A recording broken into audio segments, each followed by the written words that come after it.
Welcome to Residential Tech Talks. I'm Jeremy Glowacki, Executive Editor of Residential Tech Today. This week, Nick Berry joins us from Las Vegas, where he is CEO of Origin Acoustics. Origin is the loudspeaker company co-founded back in 2014 by Jeremy Burkhardt, the former CEO of the beloved audio brand SpeakerCraft. Nick might be best described as the yin to Jeremy's yang, but they're both equally savvy business people and motivational leaders who are highly respected for what they bring to the industry. Origin recently announced its acquisition of high-performance audio brand Ambisonic Systems and a new agreement to serve as co-distributor of Amina Sound, a leading manufacturer of invisible loudspeakers out of the UK. I think these are both great additions to the Origin lineup, and Nick Berry is here to explain more. Nick, great to see you. Thanks for coming on the podcast. Nice to see you. Appreciate the time and the invite. Well, you and I chatted at CEDIA Expo in Indianapolis right after the start of September, and we had crossed paths in August at the ProSource Buying Group Spring Conference in San Antonio. Before that, I was unfortunately given a hotel room right across from your demo room. So, so despite my best efforts not to hear the speakers, they sounded great, even through a pillow on my head. Yeah, that's great to hear. Yeah, we had a couple evening events. Yes. So I'm sure you were appreciative of those. Yeah. I'm kind of an early to bed kind of guy, not necessarily to sleep, but to get out of the crowds. And, and that wasn't the best plan that night, but not at all. No. So yeah, that's kind of perfect segue into Amina, which we were displaying there in full force at the ProSource event. Okay, and that was Amina. Okay.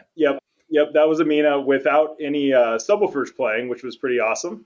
So you were hearing stuff in another room, which was great, especially since it just came from a pair of, paneled invisible speakers. Okay, so I didn't bother to ask when we were at CEDIA what I was hearing. So that's really interesting. That's very impressive. It was a great demo room, good setup. It was a way to really show the products, the Amina brand, and how invisible speakers can work in pretty much any environment, but there's also the misconception that invisible speakers don't have a lot of bass or aren't a full range type of product. And I think the Amina speakers really showcased that you can play a very musical product, a very musical track, and still get a lot out of invisibles without needing a sub in the room itself. Wouldn't recommend it for any type of TV viewing or movie watching. Of course, you need the impact of the subwoofer, but for general listening to music, I mean, they do very well just to pair them on their own. Right. Well, seeing it at ProSource, it was kind of like night and day events, because that was our first event back, and it seemed like everything was kind of getting back to normal, and we were enjoying just getting in person again. And then just a few weeks later, with the Delta variant, CEDIA Expo kind of went haywire. Not to belabor that whole debate, but Origin was very vocal, and so was especially Jeremy, about getting there in person and staying with the plan. No matter what happens, like we'll be there. Why do you think it was so important for Origin to stay the course and exhibit at CEDIA, even with so many companies choosing to stay home? Yeah, I think, for us, we're a private company. And so I understand a lot of the public companies and some of the perception that's out there with attending events. But, as you mentioned, we had gone to a ProSource event a few weeks before, and we see events continuing on around the country, and we see many other CEDIA manufacturers at those events. And so for us, it wasn't an easy decision. It I think was the right decision, and it was to be there in a lesser format with lesser people, and to be there responsibly for the dealers that were in attendance. And that was really the final factor for us. Was it wasn't about what the overall attendance was going to be and about what manufacturers were going to show up. It really was making sure that we were there for the dealers that were going to be in attendance, and I think it worked out well for us. I think it worked out to benefit us in one big way, where we were pretty much the only ones that were playing music in the entire CEDIA hall. So I think that benefited us a lot to get a lot of ears on our products and introduce us to people that just didn't know anything about us. And that's something that we find kind of rare in this space is when we run across a dealer that hasn't heard of Origin or any of the other 9, 10 brands we either own or distribute here in the United States. Well, I'm really glad you were there, in all sincerity, because it did make the show more fun. Mm-hmm. It was a small event, as you said. I think you referred to it as an expensive CEDIA Tech Summit. Whether I don't know if you want that Yeah, public, but it was I think it was a funny I think it comment. was. Those for those who don't know what Tech Summits are, they're smaller regional events held around the country in non-COVID times, and they're typically more tabletop oriented. But this was a little bit bigger than that. But you're right, there wasn't a lot of music being played or no video being displayed other than Kaleidescape, I think, in their smaller booth. But there's one other company, which I don't know if you got out away from the booth, but Magna Audio, this Brazilian company that was there on the Yep. other side of the hall. And I believe you guys might have been playing some of the same tracks. It was very odd. Like I'd be over there and like, Possibly. what's going on here? So you're bookending the show. It was pretty quiet in between, though. Yep, absolutely. But yeah, all in all, I think it worked out well. We got to showcase a lot of new products, and probably about half of the items that we displayed were still in development, and we wanted to take the time to get in front of dealers, whether they were our customers or not, just to get the opinions and to make sure that we're going in the right direction. And we certainly have councils and have customers come in all the time to help work with us on products. But a lot of times, you can kind of get stuck, especially when you are constantly listening to the same group. Mm-hmm. And so it's really important to get some of that kind of outside influence or thought surrounding some of these new unique products. And for Origin, we entered into several new categories that we haven't previously been in. And so that was really important to make sure that we weren't missing anything. And we got a lot of great feedback, and for that reason, the show was definitely worth it for us with all the valuable feedback we got, as well as being able to bring our network of sales reps together under one roof to hear and see those products real time, to let them know what we've been working on for the last year and a half. It's obviously been a weird period of time living through and during COVID with bringing groups together. And so a lot of our sales people and reps out there probably have been sitting around saying, well, we haven't seen anything new come out for a while. What is it that they're back there working on? And so we got a display that we haven't just sat in our hands for the last year and a half. We've been out there, really trying to push and get into these new categories. Yeah, and one of the things that impressed me was that I'm used to seeing evolutionary products from Origin as you round out your line, since the company hasn't, in the grand scheme of things, been around very long, even though there's the SpeakerCraft lineage, which is a very experienced kind of world of, hey, this is what a full line of audio products should be.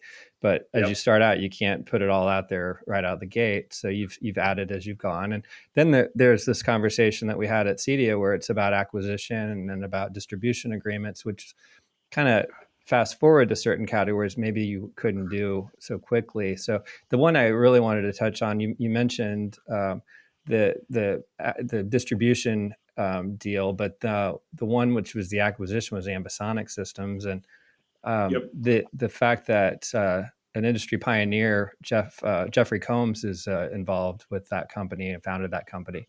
It was very interesting. And if you could maybe just give a little bit of background about him and why we should know who he is, if some people don't recognize the name right away, and then how that kind of deal was able to kind of come together. Yeah, absolutely. So Jeff has definitely been, one of the industry, essentially founders and one of the first guys to really come out with a lineup of products. His background really started in audio back in the late 60s, early 70s. And it was a story like many dealers and other people that I come across, which is that of being kind of a tinker of things and just playing around, and then all of a sudden creating something that sounded good, and starting a company to install these products into homes. And a lot of those in the 80s were just kind of car audio type of products that were being installed into boards, and then those boards going into drywall or into cabinetry. And that's really what got him going, and had a very successful integration business, and then that kind of morphed into the manufacturing side. And so Jeff founded James Loudspeaker. I believe it was in the late 90s or early 2000s. But he founded that company and was kind of pivotal in the advent of a few really big categories today, and that's landscape audio. That was a huge category that he was a leader in, and a leader in the thought of design of burying subwoofers and having subsat systems, and kind of understanding that a single speaker can only play so low and only go so loud, and that's making separates very similar to the kind of two-channel world was the right approach, especially in the vast outdoor environment. And so he was very pivotal to designing products around that space, and even doing many OEM projects where he was designing and then building for several companies that are out there today, and continued that work up till we decided to purchase them. Mm-hmm. Now, with that was that he had a pretty big portfolio of patents surrounding a number of unique install methods, unique technologies, trademark names, stuff like that we were able to gather in the acquisition, which would really come to benefit us over the last year in kind of designing some of the higher end products that we're working on. The benefit of that relationship was that we really have at Origin, we really have the core of the contractor business with mass production housing. We have a pretty big and wide line for that group, and then we have a pretty wide and broad line for the higher end home and the custom home under Origin. But there's a level beyond that, and that's one of kind of the bespoke, made in America type of products. And that was what Jeff was able to bring to us, was the ability to go upstream and continue to develop higher end products, and give us the flexibility of building the bulk of those things in the US. So today, about 70% of the product is built in the US, and then the other 30% is either a combination of assembly here, with a very small percentage being finished goods that are coming from another country. And we're going to continue and champion that over the next several years. And I think that as a manufacturer, that's really important for us. It's important to have a line that kind of hedges our bet against the international business and building products abroad. Today, it's very much impossible for us to build the bulk of our loudspeakers here in the U.S. and be any bit competitive. Pricing would be 300-400% more to the products if we did it all here. And so we have a little area to play in, and that's the real high end products that give us the flexibility of being able to manufacture in the States. Well, that's an interesting factor, because obviously all the supply chain issues, there's been some rumblings of, hey, this is going to really influence companies to try to bring some of that back into the domestic or the North American market, so that you don't have to wait for things on big shipping crates and things. So, but it's not that easy. Obviously, the price is part of the factor here, and I see that's a good way to sort of hedge it a little bit here and there to fill in the gaps if you need to. But the Ambisonic facility then is in Arizona, so that remains Yep. there, and you retain some that crew, not only that intellectual property, but some those people and Jeff himself. He's part of the deal, correct? Yeah, absolutely. So we purchased the company, and Jeff is a big believer in what we're doing. Okay. I think Jeff's a unique guy, and if anyone's ever gotten the chance to sit down with him, he definitely is a great salesperson, and he's a great thinker and tinkerer of products, and is able to come up with some really crazy ideas. But one of the things he didn't enjoy, and is very public in any conversation with it, is he didn't enjoy the day to day running of a business. And so for us, those are things that are really hard to find and to buy. Is somebody who has a very creative mind, who is out there trying to invent new, and constantly curious about the environment. And so being able to buy Ambisonic and bring Jeff and Tom Harris, who is Harrison, which is one of their engineers over there, who has done a number of big projects with pretty large entities. It's really exciting to have them on board with us, continuing to fill out the product roadmap. And so right now we've really honed in and focused on the outdoor environment with the products, where we've done a number of custom outdoor sound bars. We do a lot of traditional landscape and burial subwoofer product, and have several more products coming out in that arena. But taking that technology indoors has been a huge demand of the Ambisonic customer. And so we're definitely investing and pushing that so that we can have some of the highest quality architectural products, as well as theater, sound bar, and then what we call minimal opening, which is your smaller substat combo in the ceiling to kind of match that approach that the lighting designers are going for, which is the smaller lighting that's going at home. So really trying to fill that in over the next couple of years. And this is not something that's all going to happen in the next 6 months or a year, but building a roadmap for really the next 3 to 5 years. And there'll be a lot more exciting things to come with that acquisition.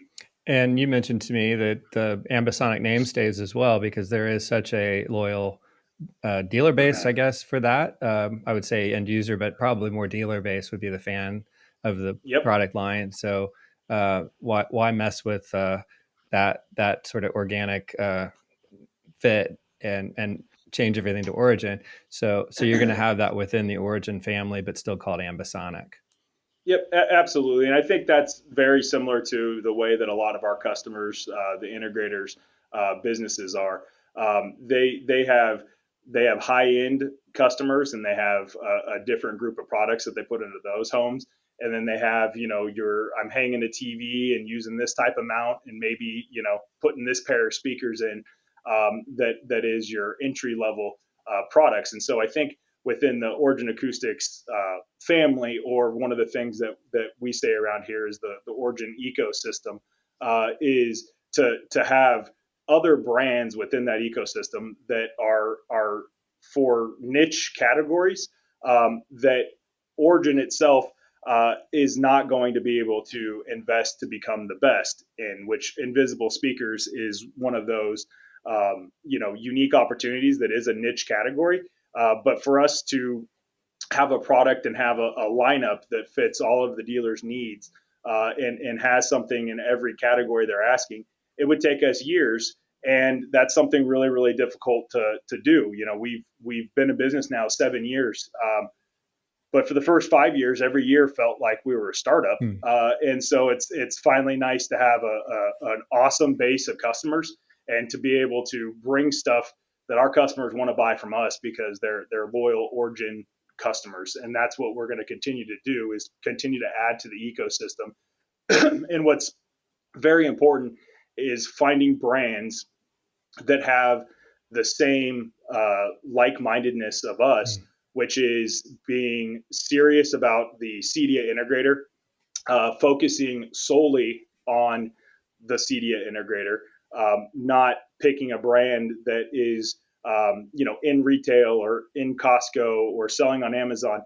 There's nothing wrong with that, but that's not how we're built, Mm-hmm. and we're built to cater to the integrator. And so we want to make sure that they always have safety and knowing that if they buy an Origin Acoustics product or one of the products that we distribute, that they don't have to worry about it being somewhere else or getting price shopped against the web. And I think that that's something that might be a little old school thinking, but it's something that we still take and are very prideful in, that we don't have any of our goods available for sale through third party online retailers.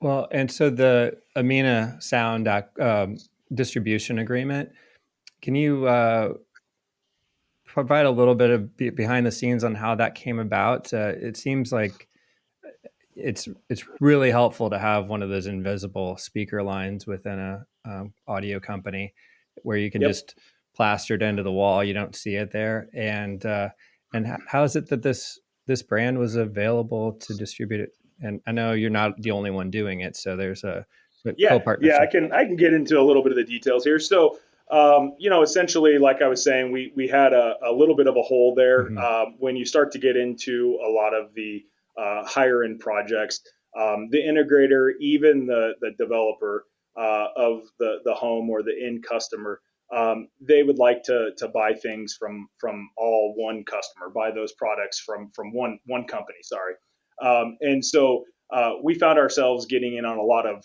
projects that they may have been one type of product to start, and then through design morphed into a different need. And Origin maybe didn't have that need filled, such as invisible. And so it was really important to find an invisible brand to be able to distribute. And so Amina had came up a couple of years ago, and we had conversations with them for the last 2+ years, and it really came to me when Snap AV bought Control 4. Control 4 and Triad were the distributors prior for Amina, and so when that acquisition took place, I don't know the details behind the scenes there, but the brand was released at a certain point, and they were kind of free on their own. Being a UK based company, they didn't have a very strong sales team here in the US to go out and decide to go direct to dealers. And so we had started talking with them, and at that point in time, they had found a good partner, being LK Stockroom out of Florida, to be their distributor. And that relationship, 15, 20 years in the making. They were one of Amina's first customers in the US. And so they really trusted them to do what's right with the brand kind of during this transition.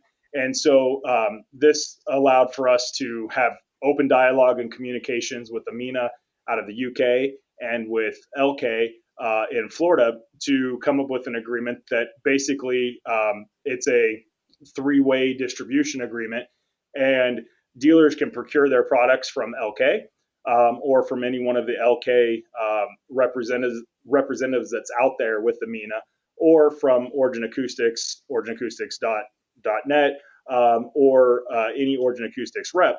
And so you can purchase the goods now from a number of different places, all being rep centric and CEDIA centric.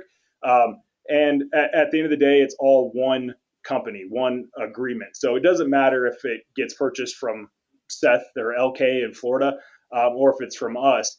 It all counts to one sale, and we share in that. So it's a very fair agreement. What's really important about this is that any of these partners, as I was expressing earlier, that we pick up and put in the ecosystem, we want to make sure that it's not just a distribution agreement.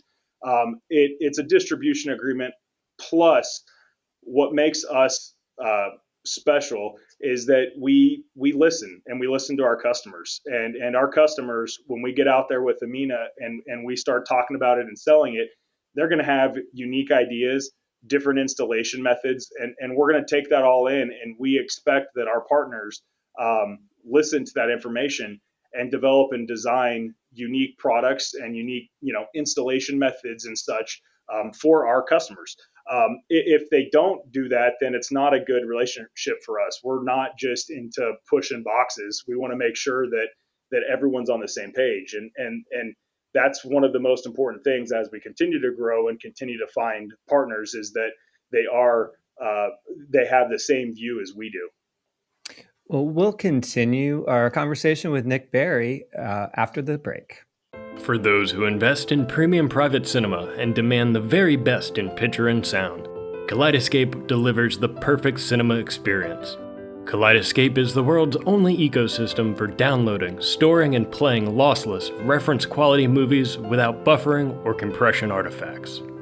Kaleidescape's Terra servers and Strato players provide limitless scalability for storing and playing movies throughout your home. With full home automation integration, transform any space into a personal cinema to enjoy Kaleidescape's growing library of over 12,000 movies, TV series, and concerts, and the world's largest downloadable collection of lossless 4K HDR movies with Dolby Atmos.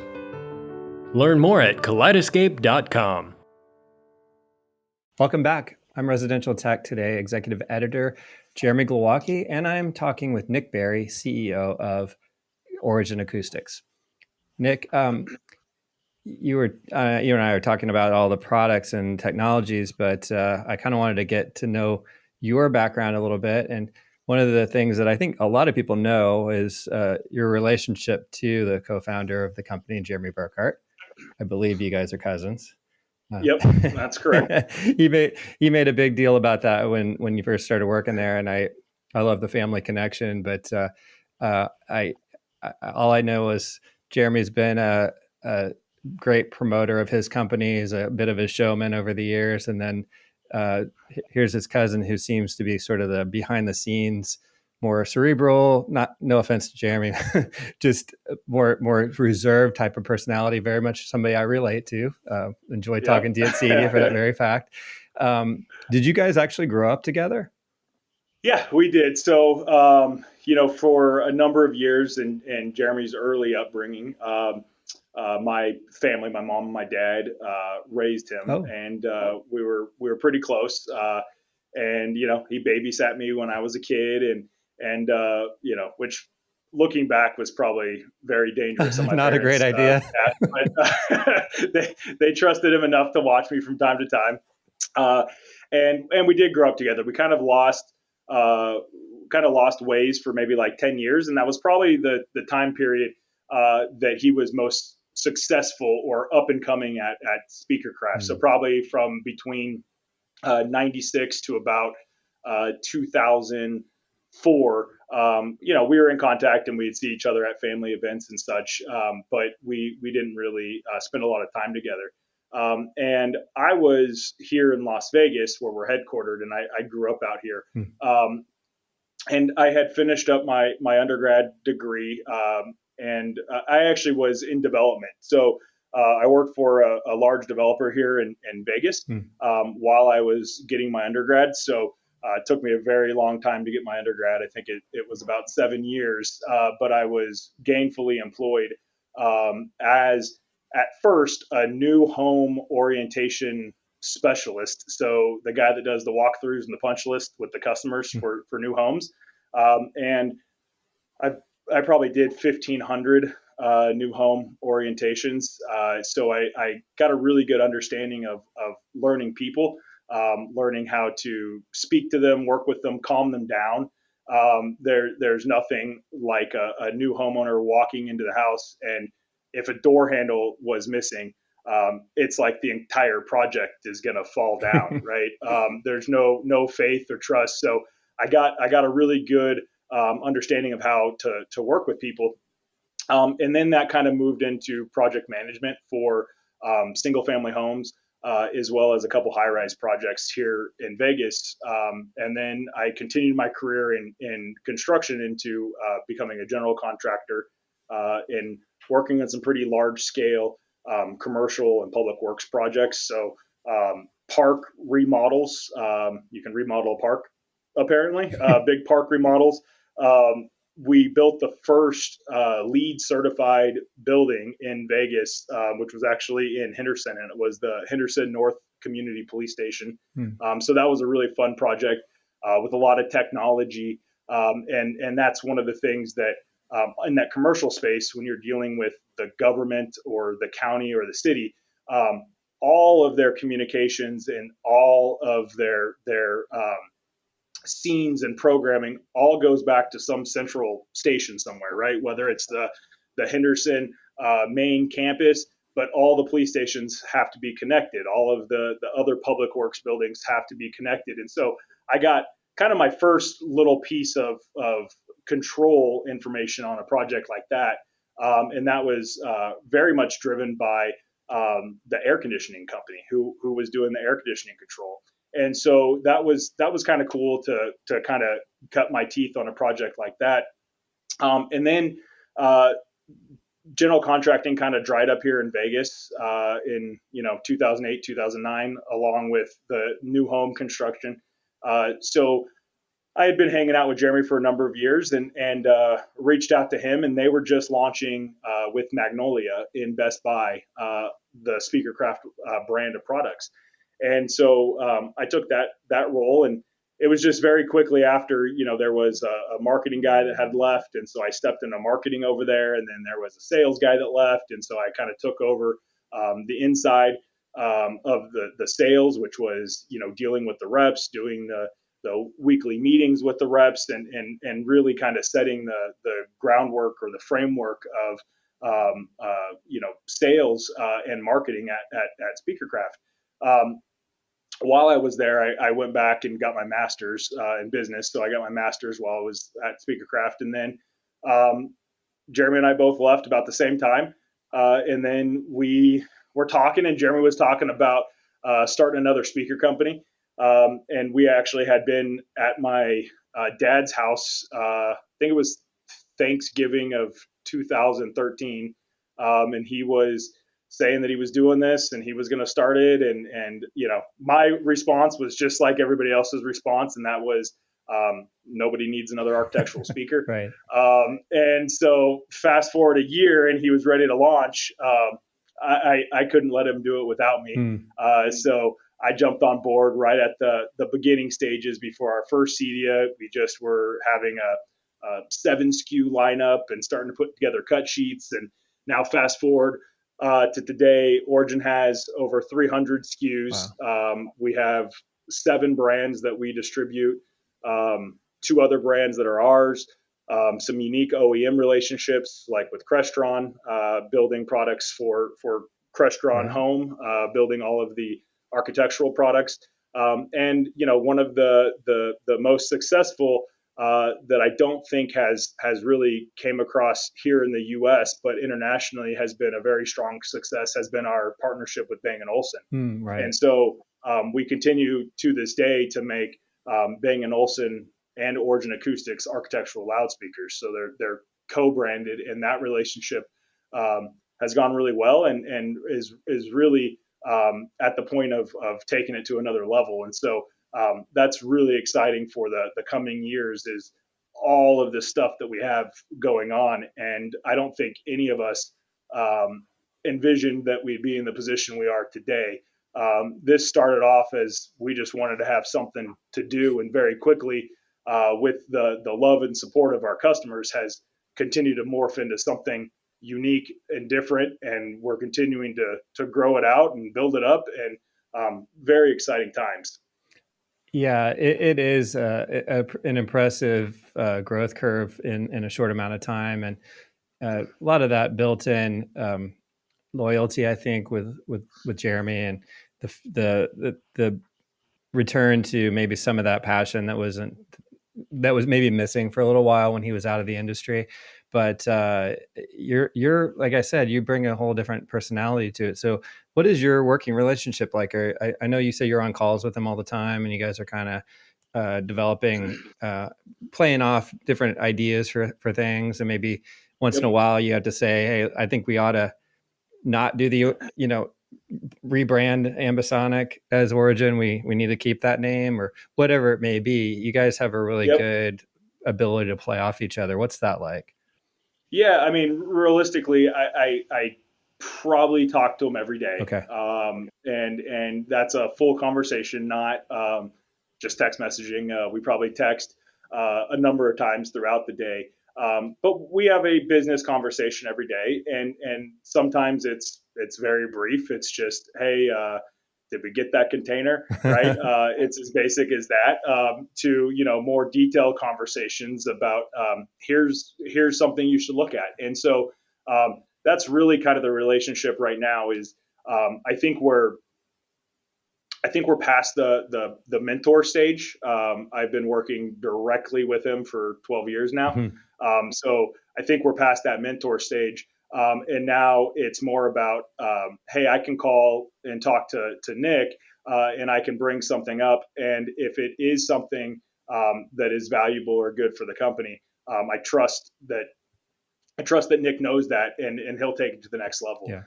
And that's really the way that we work. And if it's something that I dismiss, then if it's really important, it comes back up again. And that's kind of just the way we keep very open communication, open dialogue. We don't ever probably cross anything off the list. We keep a very exhaustive ongoing list, whether that's crazy ideas about what to do at the next event, or what to do at the next Cabo trip, or the next product, or whatever it is. They all stay on there, and we talk about them. And sometimes we miss, sometimes we don't pull the trigger on something, and someone else comes out with it, or it's a new category, and we're like, man, we were ahead of our time, or we were behind our time, right? That happens from time to time, but it's a very good working relationship. And the other kind of missing part of that is with Mark Fisher, who's in charge of all of our sales and pretty much runs the sales team, and has the biggest influence on daily dealer interactions. Sure. And so he's part of a lot of those conversations as well. And so that's another, method that he probably talks to Jeremy on a regular basis, at least a couple times a week, and things get brought up on the sales side. So it's kind of nice to make sure that Jeremy's heard, and that there's somebody that is collecting that information, and that it gets back into, the day-to-day side of the business, which is what I really focus on. And to be honest, I think one of my biggest strengths, as you were saying, we have a very similar demeanor, is that I very much like to analyze things, and really, really enjoy the planning aspect of the position that I'm in. So planning is an ongoing thing for us. It never stops. We just keep adding to that plan, and we always have a really great picture of where we're at and where we're going. And it doesn't mean that that's not going to change, but at any given time, we can look at what our 2022 plan is right now. It's running real time. You can't just look at next year and this year, and this is just a clean break. Right. It isn't a clean break. It's an ongoing trajectory, and and that's something that's really important. We're not being short-sighted here and looking at year to year. We're really trying to build something that is supposed to grow and last a lifetime. And in order to do that, we have to be extremely flexible. Do I know, are architectural speakers going to be a thing in 15 years from now? I don't know. They have been for the last 30 years. But is that going to change? I don't know, but we're going to be prepared if it does. And that's something that we kind of pride ourselves on, is monitoring and watching everything that's happening out there.